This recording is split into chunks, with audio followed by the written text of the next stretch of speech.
Sveiks, brīnišķīgais klausītāji raidierakstā, tāpēc, ka traumēts.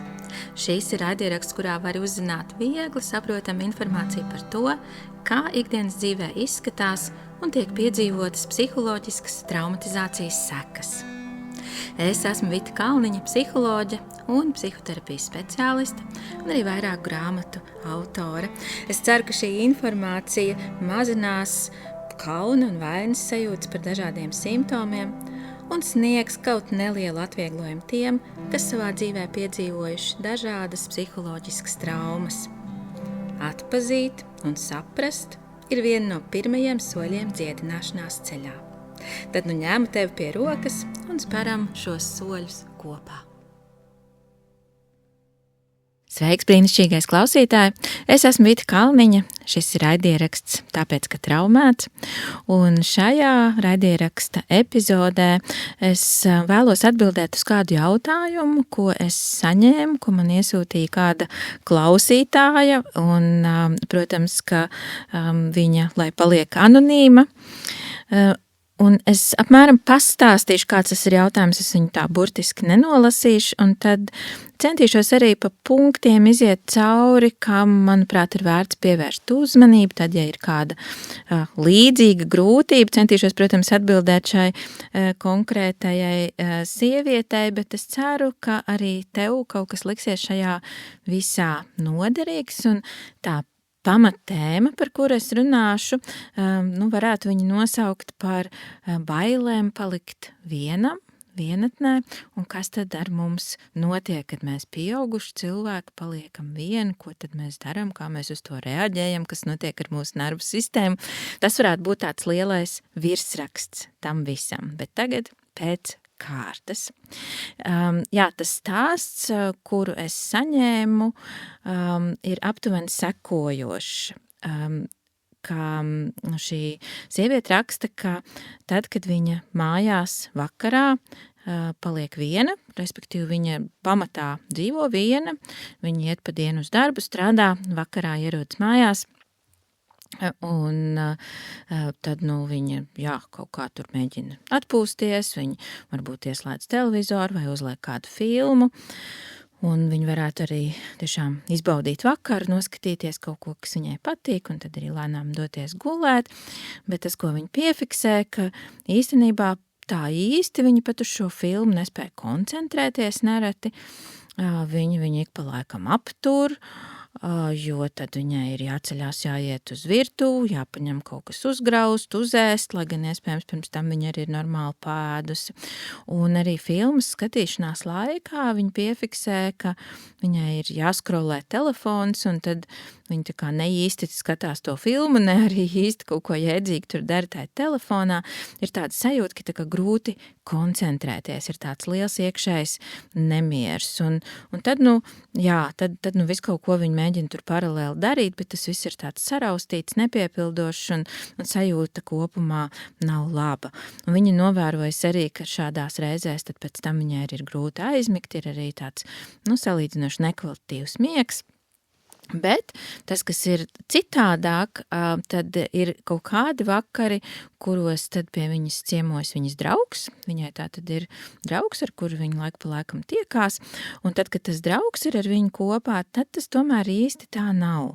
Tad ir labāk, tad ir vieglāk kaut kā koncentrēties, arī ja viņi kopīgi, teiksim, skatās filmu, tad tā kā nav tik daudz varbūt ar to telefonu jāņemās, un arī miegs ir daudz dziļāks, labāks, tiešām, sajūtot tikai to, ka cilvēks turpat blakus ir, viņi jau kaut kā iekšēji jūtas drošāk, var vairāk atslāpt. Tas šobrīd arī drusku tāda mana jau interpretācija, bet, tas stāsts ir par to, ka miegs tad ir labāks. Un tas jautājums, vai tas kaut kā varētu būt saistīts ar traumatizācijām un ko tad īsti tur darīt un kā sev palīdzēt.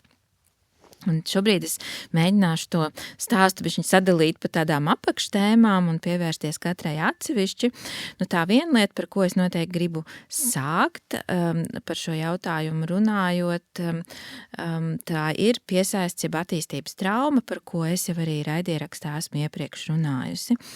Un jā, noteikti pielikšu arī piezīmēs vēl saiti uz šo epizodu, varēs arī vēl noklausīties un iedziļināties tajā papildus, ja viņa vēl nav dzirdēta. Bet, jā, dažos vārdos par piesaistes traumu, tātad tā parasti rodās jau diezgan agrīnā bērnībā, un, jā, viņa tiek piedzīvota attiecībās ar mūsu tuvākajiem cilvēkiem, tiem cilvēkiem, kuri ir atbildīgi par mūsu drošību, no kuriem mēs arī esam atkarīgi viņu aprūpē un iejūtībā. Un piesaistes traumas sekas vienmēr atspoguļojas vēlāk arī pieaugušo vecumā šodienas tuvās attiecībās to veidošanā. Tātad ļoti iespējams, ka ja man ir piesaistes trauma, tad man ir daudz sarežģītāk un grūtāk uzticēties citiem, grūti piedzīvot tuvību, grūti atslābt tuvības brīžos, grūti arī novilkt robežas, just robežas.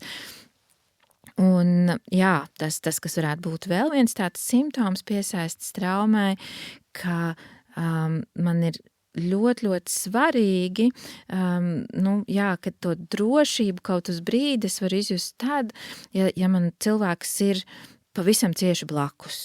Ja, ka es varu viņu sajust, sataustīt, sadzirdēt, pārliecināties, ka viņš te ir.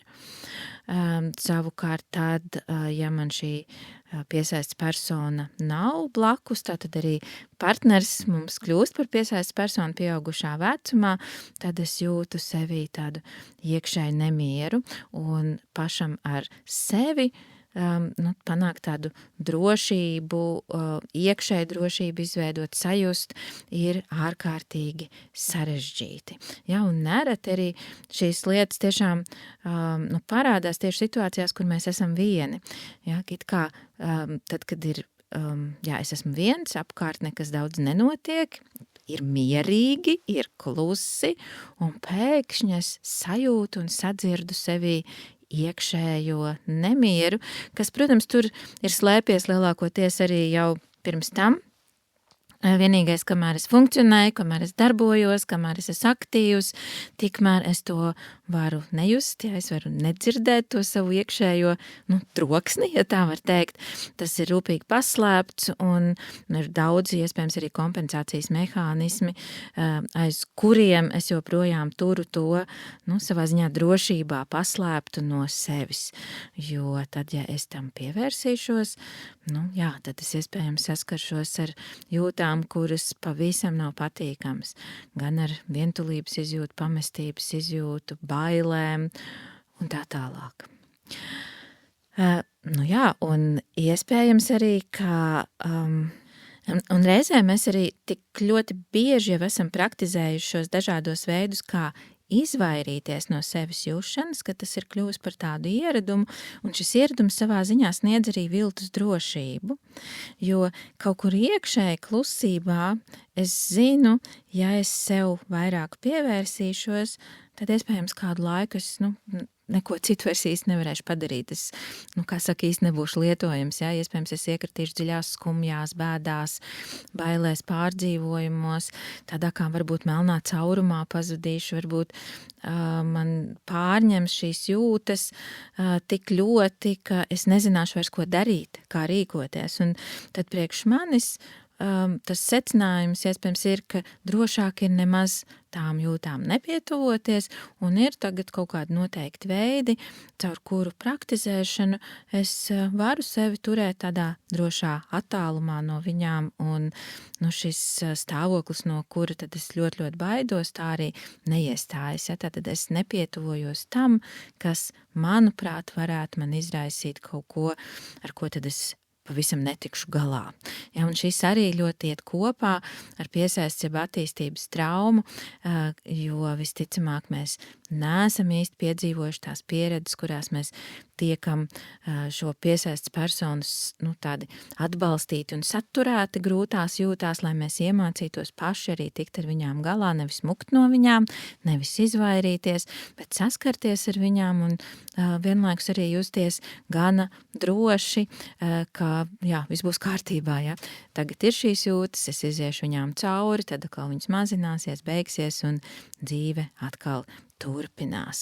Un, protams, ka tad, kad beidzot tu esi mājās un ir šis klusums un varētu iestāties šis miers, tas nākamais solis, ja viņš ir tāds bailīgs, tad uzrodās šie veidi, ar kuriem sevi turēt nost no tā. Ja? Un ēšana, telefons, skrolēšana, viss šīs lietas ir arī diezgan tipiskas. Interesanti arī, ka te mēs varam vēl īpaši akcentēt arī to autonomās nervu sistēmas īpašība. Ja? Autonomā nervu sistēma tātad sastāv no parasimpātiskās un simpātiskās daļas, šīs divas daļas, kurām vajadzētu tādā veselīgi funkcionējošā nervu sistēmā būt tādā nemitīgā pulsācijā, ja, kur no viena stāvokļa mēs pakāpeniski arī pārslēdzamies otrā un atkal atpakaļ. Un simpātiskajā nervu sistēmā, tad, kad mēs atrodamies simpātiskās nervu sistēmas tādā aktivizācijā, tad mēs esam aktīvi, darbojamies, piedzīvojam lietas, pētam, mācamies. Tad vairāk tāds saspringts stāvoklis, kas uzreiz nav ar negatīvu nozīmi saspringts, jo arī, lai mēs vispār kaut ko savā dzīvē sasniegtu, kaut kur virzītos, attīstītos un gluži vienkārši, lai nopelnītu kaut vai savu naudu ikdienā, mums ir tomēr arī jāsaspringst. Mēs nevaram būt tikai nemitīgi, pilnīgi relaksēti un čiliņā dzīvot. Ja? Tātad šī ir arī ļoti, ļoti svarīga nervu sistēmas daļa, kurā būt, lai arī varbūt pārspīlēti mēs mēdzam pievērsties tieši tam atslābumam, ja, un tas tiek tagad mazliet glorificēts, ka vajag būt tai parasimpātiskajā nervu sistēmā, kas tā tad ir par atslābumu, uztveršanu, ļaušanos, par pārstrādi. Ja mēs pārstrādājam to, ko mēs esam piedzīvojuši, kamēr bijām simpātiskās nervu sistēmas stāvoklī.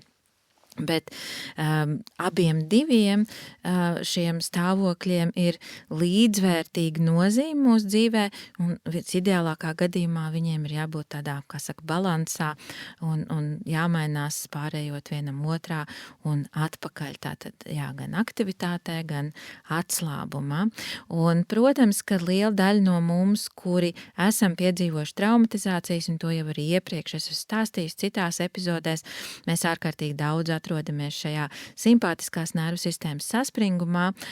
Mēs īsti pat nezinām, kā no viņa iziet ārā, jo tikko ir brīdis, kurā mēs varētu pārslēgties uz parasimpātisko nervu sistēmu, tā mēs esam pie tām durvīm, aiz kurām slēpjas tās grūtās jūtas.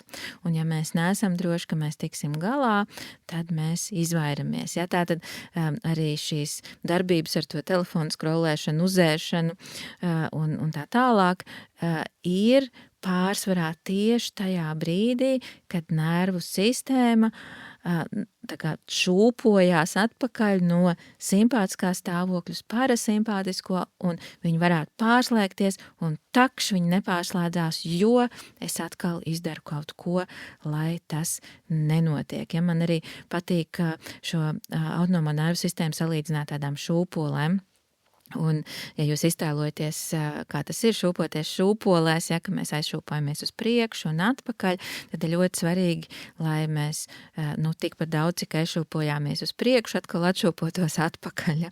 Un ja mēs tikai šūpojamies uz priekšu, protams, vienā brīdī mēs varam vairs nenoturēties tās šūpolēs un izkrist arī laukā, vai arī tās šūpoles var saplīst, apgāsties, ja kaut kas var notikt. Un tā arī šai autonomā nervu sistēmas disfunkcijā, kur mēs esam par daudz šajā simpātiskajā un šūpojoties atpakaļ, beidzot varētu aiziet tajā atpakaļ šūpošanās, jeb parasimpātiskajā stāvoklī. Tur es lecu no tām šūpolēm ārā, tur es kaut ko daru.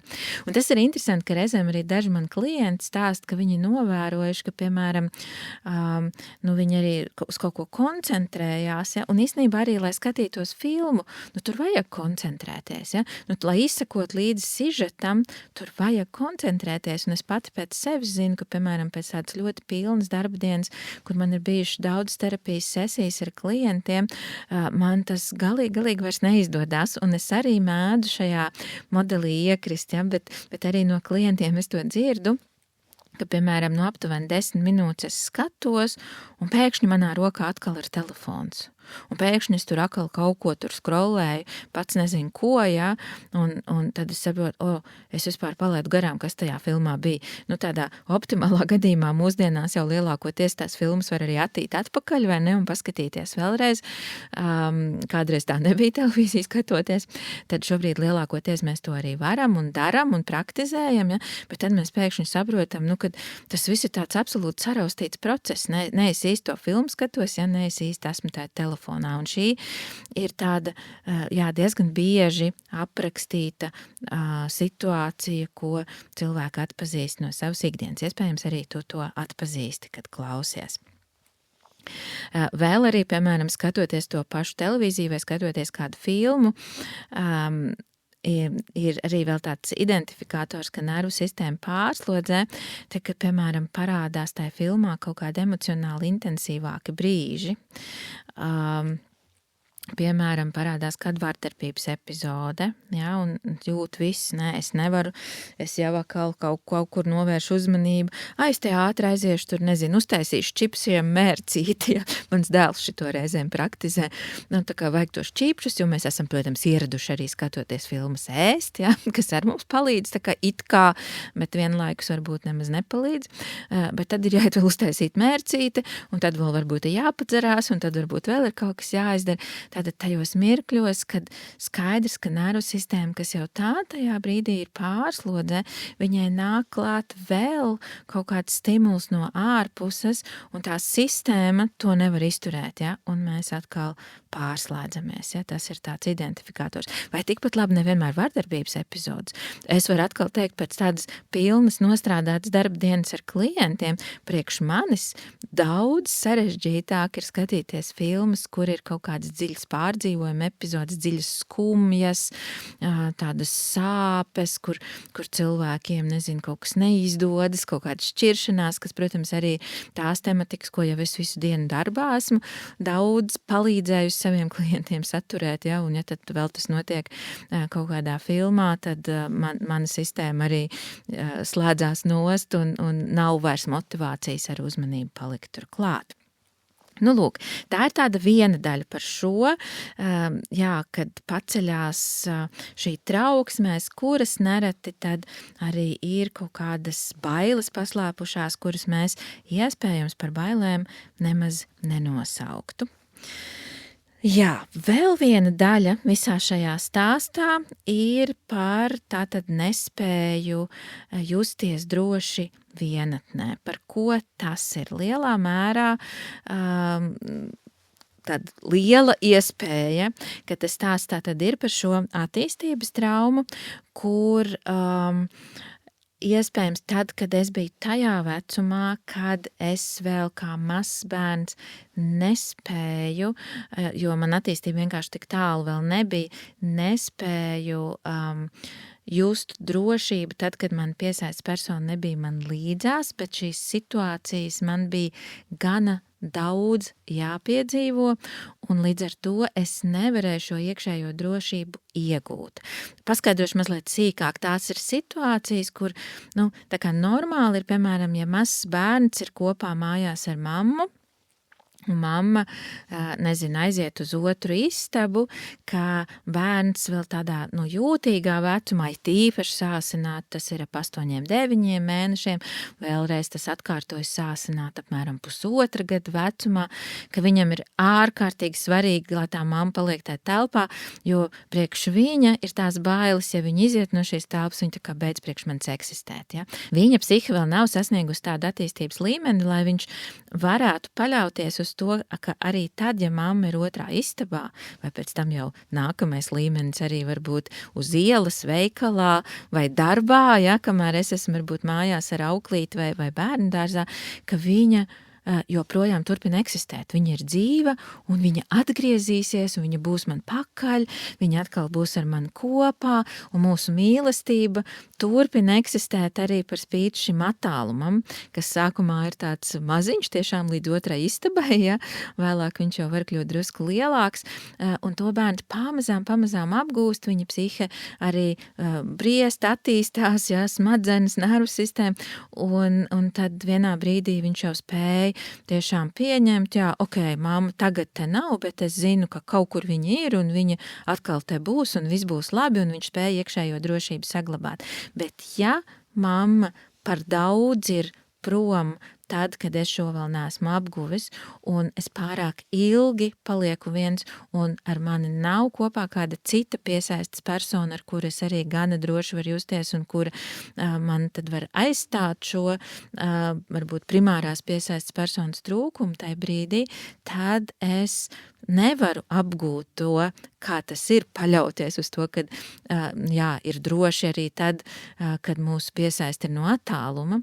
Un ja es esmu bijis regulāri pārslodzē kā mazs bērns šādās situācijās, tad ir ļoti iespējams, ka arī es kā pieaugušais joprojām to spēcīgi izdzīvoju.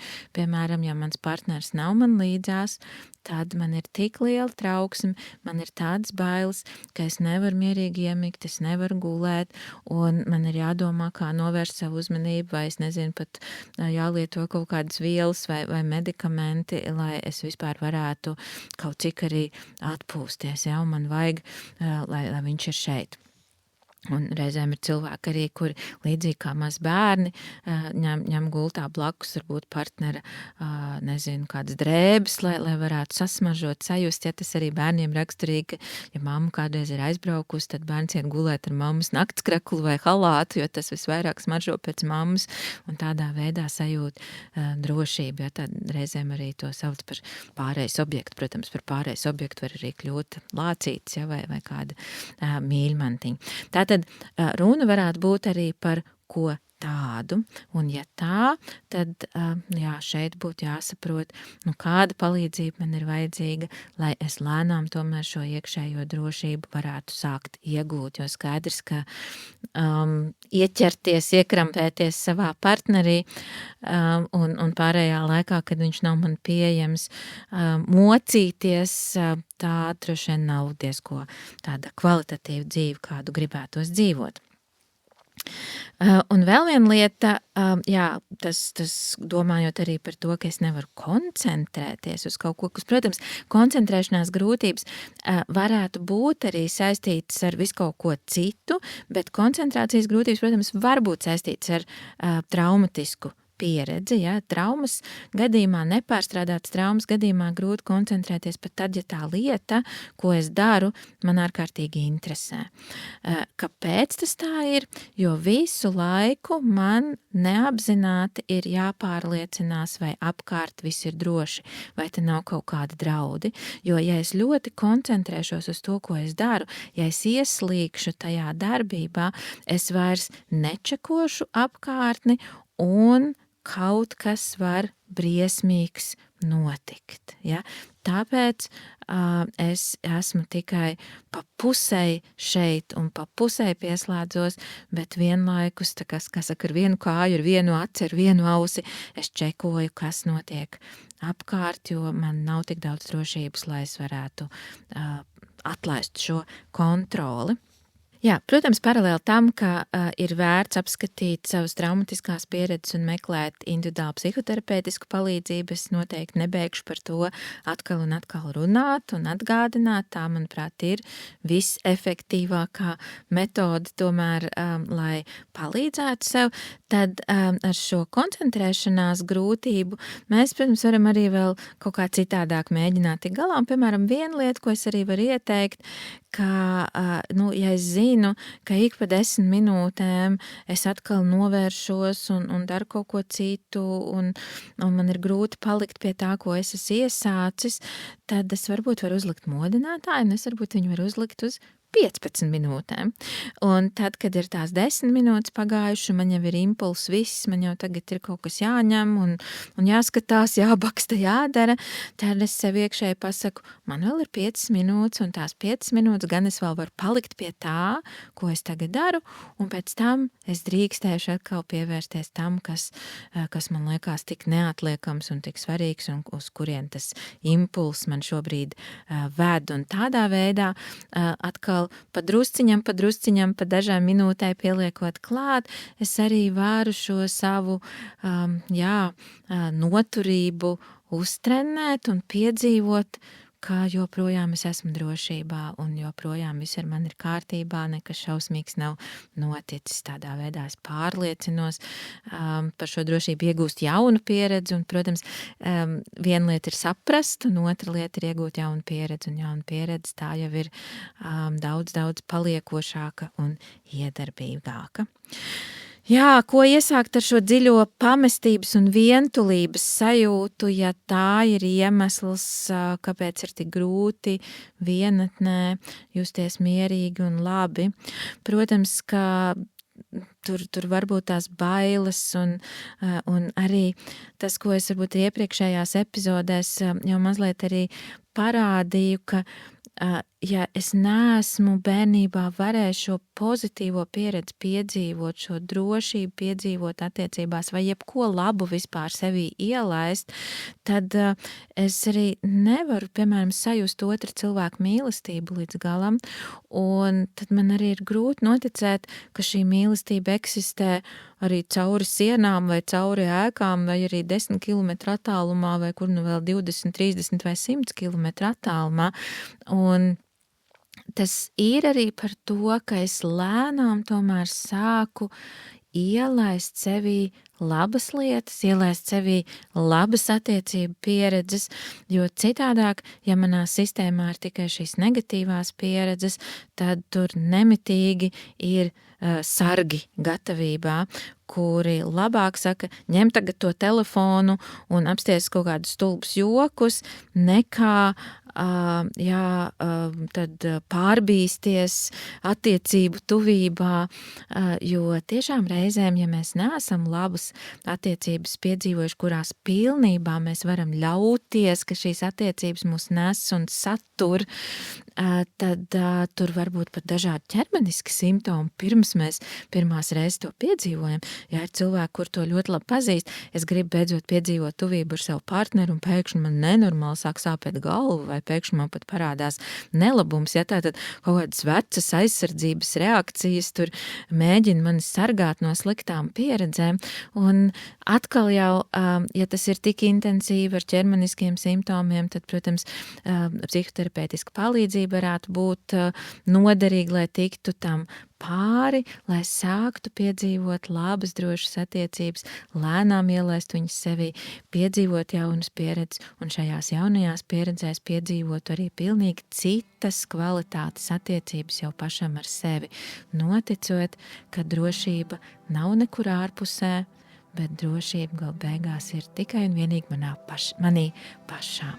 Ar to tad arī šodien noslēdzu šo epizodi. Ceru, ka kaut kas no tā visa tev noderēs. Un jā, ja tev arī ir kāds stāsts, kaut kāds jautājums, par ko tu būtu ar mieru, lai es mazliet parunāju raidierakstā, tad droši raksti man un varbūt Instagramā vai e-pastā, kā nu tev ir ērtāk. Gaidīšu arī tiešām jūsu ziņas un jūsu stāstus. Paldies un uz tikšanos pēc 2 nedēļām.